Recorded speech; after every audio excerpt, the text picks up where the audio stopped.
22nd of June, BXGP, 2,000 people. To my left, I'm joined by Rachel Masiglat, who's fighting against Sam Dakota. First of all, I wanted to ask you, welcome obviously to the face-off, not face-off. So welcome first of all. How are you feeling? Obviously, we spoke a bit off camera as well. You've got a background in sort of Muay Thai and boxing. Are you nervous at all for this? I mean, you've been here before, right? So how are you feeling? I am nervous. I think I've always been like the nervous type of person, so it's always going to be there. And whether I've had like even if I decide to carry on fighting, even though I say this is my last one, but it's I feel better than I did last year.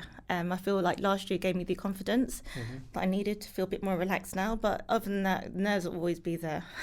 Yeah. And obviously for you as well, it's a big card on the. I'd imagine obviously with your background, you've been here before, fighting underneath the lights. How does that? How are you feeling? How is that? Is that sort of just pushing you, inspiring you on to do better? Does the crowd make you perform better? It's mixed. It's like a mixed emotion. So you got like, you look at people, you're like, oh my God, they're all here, and they come to support. You know that people. So it makes you really excited, but at the same time you're like, oh no, I have to really perform now.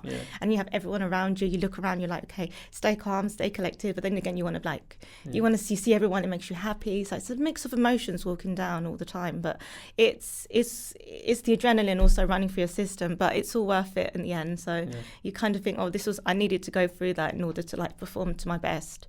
That's it. And obviously the boxing, if we talk about specifically, especially in the UK, the resurgence of it and like how far women's boxing's come in the last 10 years. Being like a combat sports athlete that you are, because you do it across respective sports, does that kind of motivate you when you're training and stuff? Are you happy that you're seeing that, I suppose, women's boxing get the same outreach that men's boxing's getting now? Yeah, absolutely. I feel like it's also getting more coverage now. Yeah, like it said, because it was very rare in before. I think now people are trying to highlight it a bit more, so you're going to get more interviews. I feel like there's more coverage with women interviewing now, and it's more, people are more intrigued to see it. So and a lot of people that I say, they're like, which fights are you looking forward to? Obviously they see the main cards, and they also like, I'm also looking forward to like watching like females fight as well, which is always so like really good to hear. Because we talk about even like you talk about at a pro level, some of the like the professional boxers, especially in this country across the pond. Obviously you've got Clarissa Shields, Savannah Marshall, as like the big boxers within female boxing who have done a couple of years ago I went to an all-female boxing card at the O2 for Boxer. It was probably one of the best cards I've been to in years, just because of the fights and the outreach. But obviously talking about BXGP, there's 15 boxing fights on the night.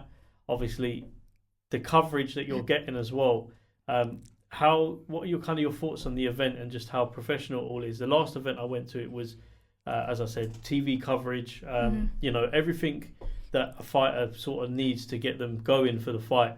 It's all there. How does that sort of make you feel that the setup's there? Does that sort of fill you with a bit more confidence in terms of, does it add to, I suppose, you being more confident and positive in what you're doing? Yeah, I feel like it's like there's a lot of effort that's been put into these shows to like give people the platform they need to perform.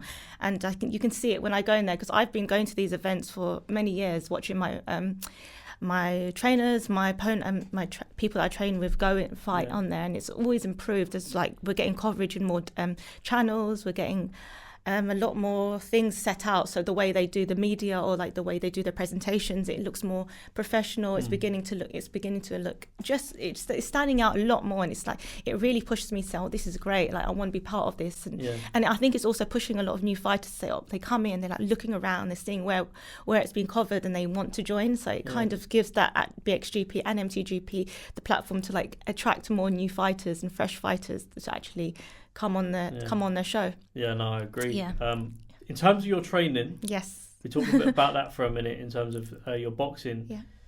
How's it been going? I do want to ask you as well, what strengths do you look for, or what strengths do you like to sort of show that you have when you're boxing? What do you believe kind of that you could carry through that gets you the victory on the night?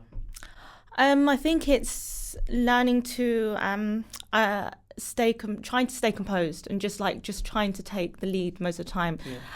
So a lot of the people that I tend to like sparring are people that are much better than me, because I always think I want to come back for more to like make sure this time it's my turn to take the lead.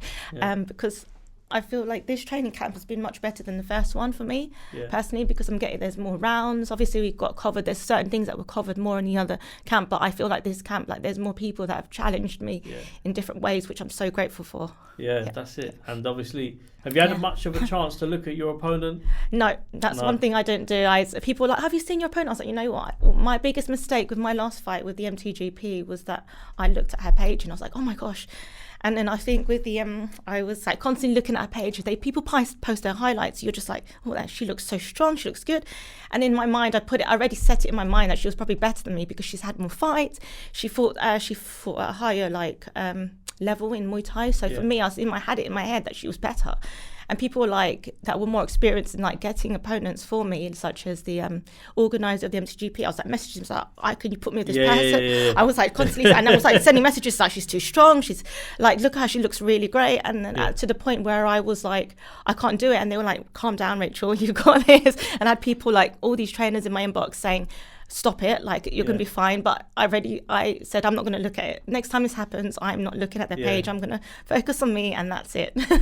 That's the main thing as well, because obviously as well, it's a hard, like, people don't realise this, but obviously when you're boxing and fighting, there's a lot of emotion that goes into it. So you can be like it's all right to be nervous before a fight. It's all right for this. I suppose, do you have like a mental switch in your head when that bell goes? Is that when you switch on? Yes. So I am an emotional person, clearly, and I let things get to me very easily. So, but when I'm in there and it's in there, I'm like, this is it.